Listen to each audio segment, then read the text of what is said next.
I still sleep with my ex whenever he's out of town, my fiancée bragged on the phone to her friend. This idiot even proposed with a diamond ring. She didn't know I was standing in the hallway, listening. I didn't say a word. The next morning, I took back the ring and left a receipt from the pawn shop, along with a note. Hope your ex can afford to buy it back. She's been begging me to take her back ever since. It's been exactly 1 month since my life imploded.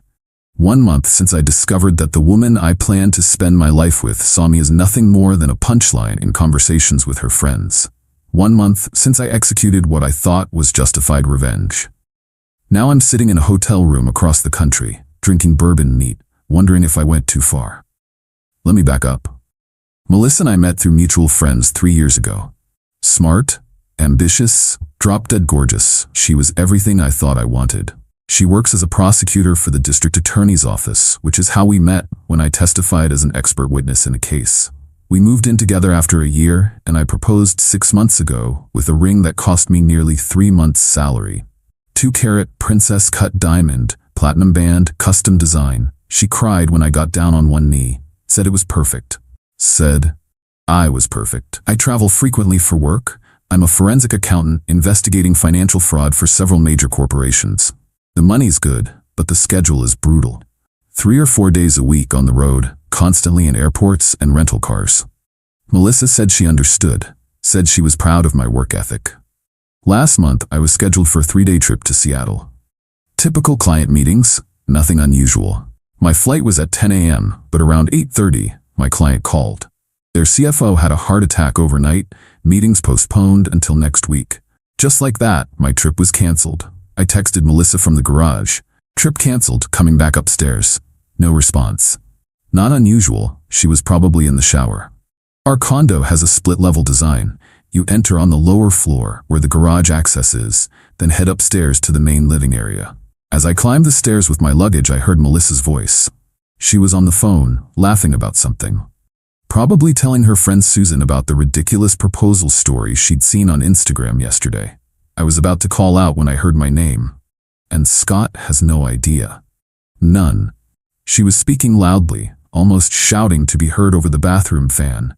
She always took calls on speaker while doing her makeup. I still sleep with my ex whenever he's out of town. This idiot even proposed with a diamond ring. I froze on the stairs, out of her sightline but close enough to hear everything with perfect clarity. Shut up, you don't, said a female voice I recognized as Susan, her college friend who I'd always felt looked down on me. I absolutely do, Melissa continued, her voice dripping with smugness. Devin and I have an arrangement. Scott's gone so often, it's like the perfect setup. I get the stability and the nice gifts. Devin gets the fun without the commitment. Melissa, you are so bad, Susan squealed, clearly delighted by this revelation. You have to see this fucking ring though. Hold on, let me send you a picture. A pause. See? Can you believe he spent that much on it? Devin nearly pissed himself laughing when I showed him. My hand gripped the stair railing so hard my knuckles went white. I couldn't breathe, couldn't move. Just stood there listening to the woman I loved mock me, mock my choice of ring, mock my entire existence. So what happens when Scott wants to set a wedding date? Susan asked. I'll figure something out, maybe a work opportunity I just can't pass up in another city. I don't know. I'm good at making men believe what I want them to believe. That's when I made a decision. I wouldn't yell, wouldn't confront her, wouldn't give her the satisfaction of seeing me hurt. I silently descended the stairs, went back to my car, and drove to a coffee shop. I sat there for about 20 minutes, thinking through my next steps. Then I realized I needed something crucial from the house. The ring. I waited until 9:15 when I knew Melissa would have left for work. I returned to our condo, went straight to her jewelry box where she kept the ring at night, and took it. I also grabbed a few essential items, my passport, birth certificate, and an external hard drive with my financial records. Then I left again, locking the door behind me. First, I called my best friend Marcus, explained everything in a flat, emotionless voice, asked if I could crash at his place for a few days. He agreed immediately. Then I called my bank, checking the status of our accounts. Melissa and I had one joint account for household expenses, but our main finances were separate. I transferred my portion out of the joint account, leaving exactly half of the monthly expenses. No more, no less. I called my landlord next. Explained I needed to break my lease due to irreconcilable domestic issues. Since I'd been a model tenant for 2 years, he agreed to a 2-month penalty instead of the full 6 months stipulated in the contract. Then I turned to the ring. Google led me to a pawn shop about 30 minutes away. I drove there directly, the velvet box burning a hole in my pocket. "Looking to sell?" asked the owner, an older man with shrewd eyes. "Yes," I said, placing the box on the counter. He whistled when he opened it. "Nice piece. Recently purchased?" "6 months ago." He examined it carefully, checking the certification papers I'd included. "I can give you $9,500. The ring had cost me $22,000. But this wasn't about money. Deal. He processed the paperwork, handed me cash and a receipt. I asked for the receipt to be itemized, showing exactly what was sold, for how much. By the time I returned to our condo, it was nearly 2 p.m. Melissa would be in court until 6. Plenty of time. I packed methodically. Clothes, personal items, the family photos, and mementos that mattered to me. Filled my car. Made 3 trips to Marcus's apartment. Then came the real revenge. The cold, calculated kind. I accessed our shared cloud storage account, where we kept all our important documents and photos. I downloaded everything that was mine, then systematically deleted every photo of us together. Every vacation, every holiday, every casual selfie, gone. I left her solo photos untouched. She could have her history, but our history was erased. Next, I went through our shared calendar, where we'd already blocked out dates for wedding venue visits, caterer tastings, and other planning events. I deleted nothing. Instead, I added detailed, fabricated entries about visiting fertility clinics and adoption agencies, things we'd never discussed, appointments that didn't exist. Let her wonder what else she didn't know about our relationship. In the kitchen, I opened her favorite wine, a $300 bottle of Cabernet she'd been saving for a special occasion. Poured exactly 1 glass. Left it on the counter with her lipstick mark clearly visible on the rim. An impossible detail, since she'd been gone all day. A message that would make her question her own reality. I accessed her work laptop. She'd always left it unlocked at home, trusting me completely. I drafted an email to her entire office, including her boss, with the subject line, "My big news," and wrote a detailed announcement about her supposed pregnancy and immediate plans to leave the DA's office. I didn't send it, just saved it to drafts, where she'd eventually find it and panic about who might have seen it. I took the file she'd been preparing for weeks for a major case, her meticulous notes, carefully organized evidence, and rearranged every single page. Not obviously, just enough to throw off her rhythm, to make her second-guess her preparation when she was under pressure in court. Small things, precise things. Things that would register only to her, with a clarity that screamed, "I know what you did," and I was meticulous in my response. Finally, I took the original velvet ring box, placed the pawn shop receipt inside, along with a handwritten note. "Hope your ex can afford to buy it back." I left it on her pillow where she couldn't miss it. I left my tea on the kitchen counter and walked out. When she got home that evening, she'd find no dramatic scene, no confrontation, just precisely orchestrated evidence that I knew everything, had removed myself from her life, and had done so with surgical precision. I didn't block her number. Wanted her to be able to reach out, to try to explain, to lie some more. I wanted to watch the performance. The first call came at 7:23 p.m. I didn't answer. The text started immediately after. Confusion at first, then panic, then anger. "Where are you? What is this receipt? Is this some kind of joke? Call me back right now? You can't just leave like this without talking to me. Whatever you think you heard, you misunderstood." By midnight, she'd left 17 voicemails and sent 34 texts.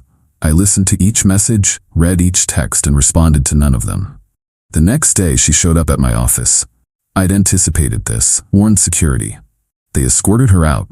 She went to Marcus's apartment. He refused to let her in. She called my parents, who, already briefed by me, told her they weren't getting involved. She was persistent, I'll give her that. Sent emails to my work account, messages on every social platform we shared, even had flowers delivered to my office with tear-stained notes. A week passed. I maintained complete silence. Focused on work, on finding a new place to live, on rebuilding. Marcus was supportive, but concerned. "Dude, don't you think you should at least hear her out? What if there's some explanation?" "What explanation could possibly justify what she said?" I asked. He shrugged. "People say stupid shit sometimes, especially to impress friends." I dismissed his suggestion. The evidence was clear. Her words had been unambiguous. Then everything changed. 10 days after I left, I received an email from Susan, the friend Melissa had been talking to. Subject line, "You need to know the truth." I almost deleted it. Almost. But curiosity won. "Scott, you don't know me well, but I need to tell you something important. What Melissa said on the phone that day wasn't true. She's never slept with Devin since they broke up years ago. In fact, Devin moved to Australia 5 years ago, before you and Melissa even met, for a job opportunity and hasn't been back to the States since. She was lying to me. I know because I still follow Devin on Instagram. We were in the same study group in college, and he's been posting about his life in Sydney with his Australian wife and their new baby. Melissa was just trying to seem cool and rebellious to me and our other college friends. We're all idiots who glorify drama and bad decisions. She was trying to fit in with our toxic bullshit. What she did was wrong and horrible, but it wasn't what you think. She never cheated on you. She just lied about it, which is still terrible but different. I thought you should know." I stared at the screen for a long time. Then I started investigating. A quick social media search confirmed it. Devin had indeed moved to Australia 5 years ago. His Instagram was filled with photos of Sydney Harbour, his Australian wife, their new baby, and their beachfront home. He hadn't been in the country since before Melissa and I even met. I found Devin's email through a mutual connection, contacted him directly. "Scott? Melissa Scott? Man, what the hell? She's been messaging my wife on Instagram crying, saying her life is ruined because of something involving me. She told her friend, you two hook up whenever I'm out of town," I wrote. His response came quickly. "That's absolutely insane. I've been in Australia for 5 years, married for 3, and haven't even spoken to Melissa except for the occasional comment on social media. I literally haven't been in the same country as her since before you two met. I have no idea why she would say that." I thanked him and ended the conversation. Called Susan next, who confirmed her email. Said Melissa had been trying to maintain a bad girl image with their college friend group for years. Said she'd admitted the truth in a breakdown 2 days after I left. Everything I thought I knew shifted. Melissa hadn't cheated. She'd just pretended she had. She'd mocked me, belittled me, disrespected me fundamentally, but not in the way I'd thought. I still haven't contacted her directly. But I did check in with Marcus, who said she comes by daily, crying, begging for a chance to explain. According to him, she's lost weight, looks like she hasn't slept in weeks. The case she was working on, the one whose files I rearranged, apparently went poorly, with her appearing disorganized and unprepared. Her boss had expressed concern about her mental state. Part of me feels vindicated. The cold, calculated way she spoke about me deserved a response in kind. The things she said can't be unsaid. But another part wonders if my reaction was disproportionate. She lied about cheating to impress a friend whose opinion she apparently valued more than my feelings or our relationship. That's a betrayal of trust, of respect, but not of fidelity. I destroyed a 3-year relationship, a planned future, a life we'd built. Did the crime warrant such an absolute punishment? It's been a month now. I've signed a lease on a new apartment, changed my phone number, moved on, externally at least. But these questions keep me up at night. Did I overreact? Or was her betrayal, different though it was from what I initially believed, still fundamentally unforgivable? I trusted this woman with my life, my future, my heart. She treated that trust like it was worthless, like I was a character in a story she was telling rather than the man she planned to marry. So I ask you, strangers on the internet, was I justified? Or did I destroy something that might have been salvageable? Update, 2 weeks later. First, thank you all for the overwhelming response. I've read every comment and your perspectives have been invaluable. After much reflection, I decided to meet with Melissa in a neutral location, a coffee shop downtown. 3 conditions: public place, limited time, 1 hour, and no expectation of reconciliation. Just closure. She agreed immediately. When I arrived, she was already there, hands wrapped around a mug, looking smaller somehow. She'd lost weight, and her eyes had dark circles beneath them. For the first time, I let her speak without interruption. "What I said was inexcusable," she began. "I have no justification that makes it okay. I lied to Susan because I was insecure. Our college friends, they're all either having affairs or divorcing or in these dramatic relationships. My stable, loving relationship with you made me feel boring to them, so I invented drama where there was none. She explained that Susan and their friend group subtly mocked anyone in a healthy relationship. Described how she'd felt increasing pressure to have interesting Susans to share. How one small lie had snowballed into the conversation I overheard. "I never cheated on you. Not once, not ever," she said, tears streaming down her face. "I loved you completely. Still do. But I betrayed your trust in a different way, and I understand why you left." I asked the question that had been haunting me. If you valued their opinions so much that you'd disrespect me to impress them, how could our relationship ever work? "It wouldn't," she admitted quietly.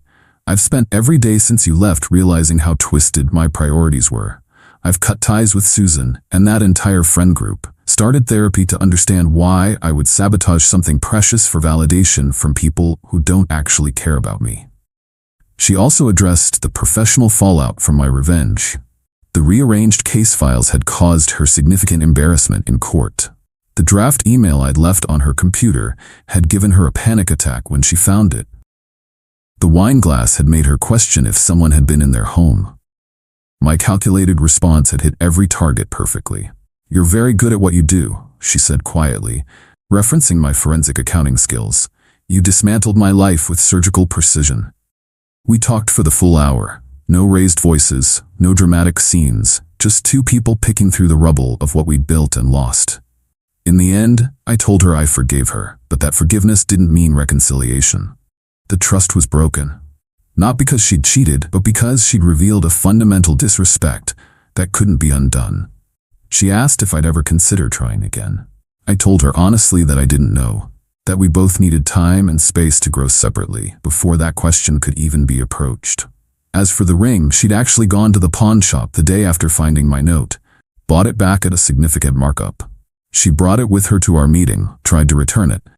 I refused, told her to keep it, sell it, donate it, whatever gave her closure. She nodded, understanding the finality in my words. We parted with a brief hug that felt like a period at the end of a complex sentence. Not angry anymore, just finished. I'm moving forward. Changed positions at work to reduce my travel. Started rock climbing, something I'd always wanted to try but never made time for. Reconnected with friends I'd neglected. Many of you asked if my revenge went too far. After reflection, I stand by most of my actions. The silent departure, the division of assets, the pawn shop receipt. All proportionate responses to the disrespect she showed me.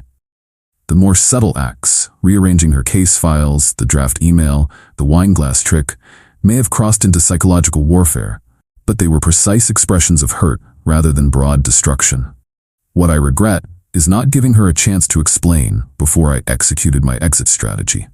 One conversation might have revealed the truth sooner and saved us both weeks of additional pain. That said, I'm not sure it would have changed my decision to leave. A partner who would mock me to impress others has revealed something fundamental about their character and priorities. That revelation can't be undone, even if the specific offense was different than I initially believed. Thank you again for your insights and support. This chapter of my life is closing, and while the ending wasn't what I expected, I'm at peace with it.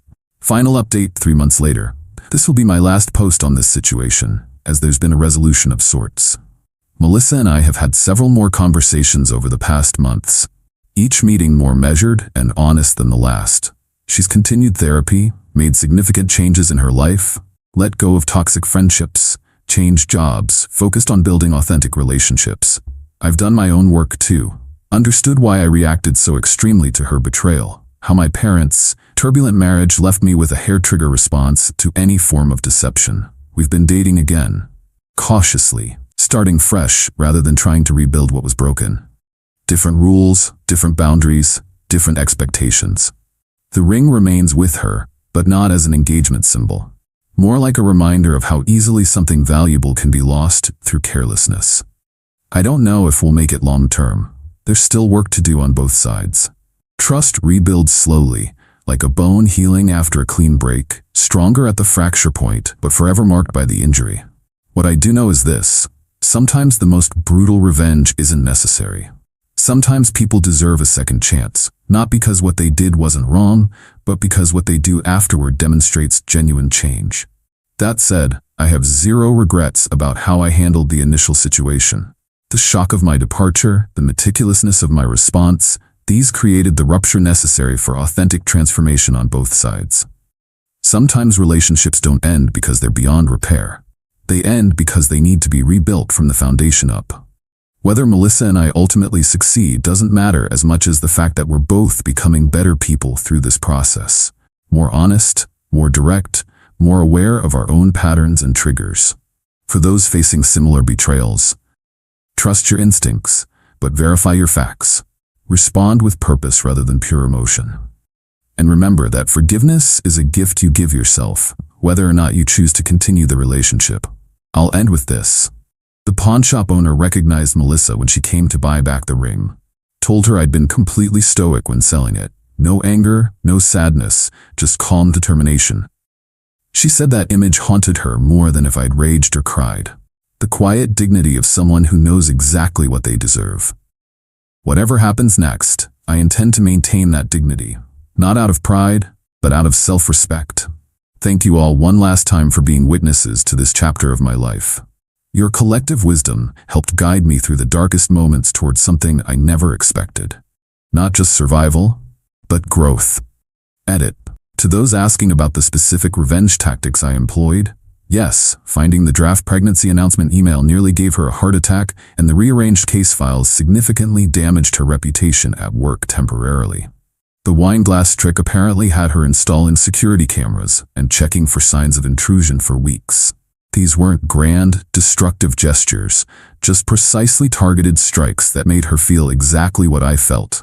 Betrayed, off balance, and questioning everything she thought she knew. I don't necessarily recommend these specific actions to others, but I don't regret them either. Sometimes the most effective message is delivered without words.